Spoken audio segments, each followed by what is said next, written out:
The most frightening part about the coronavirus epidemic is the element of the unknown. We see people get sick, but we don't know how sick they'll get, how each person will react, and we don't know what the cure is. So there's this element of uncertainty about us, and that's the most frightening part.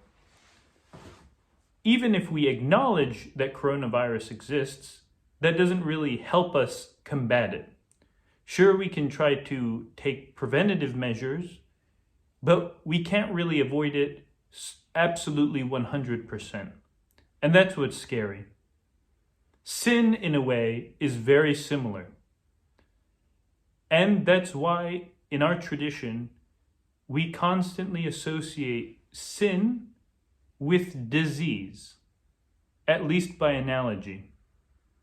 And for each of the Sundays in Lent in the Maronite Church, in the Syriac tradition, we are introduced to a sick character, a sick person. And this Sunday, we celebrate a leper. But we don't celebrate the sickness of the leper. We're not morbid. We're not mourning. But instead, we celebrate the healing of the leper.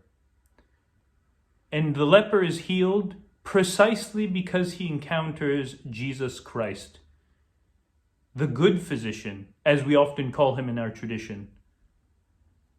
So sin is something that we must acknowledge exists. And in fact, it's far worse than any physical disease.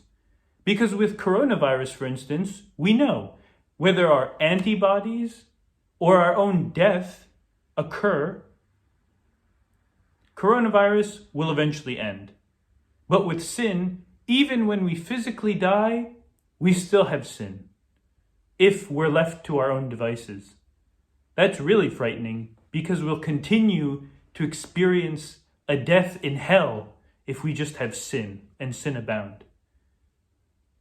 But the good news is the good news of Jesus Christ, the gospel, what we see.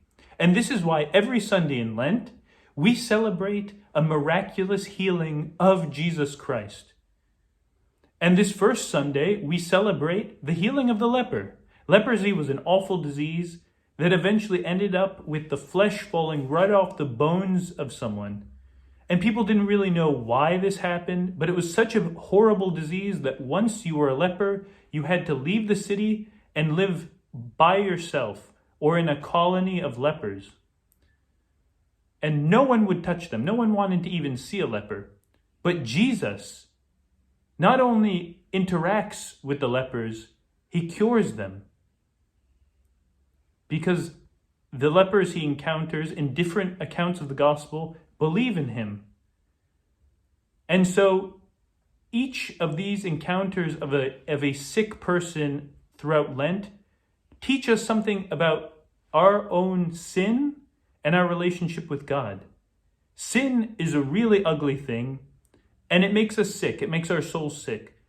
But when sin really disfigures us and makes us so impure that not even anyone else would want to interact with us, we can always remain sure that Jesus Christ, that God himself, will reach out and cure us if we only ask.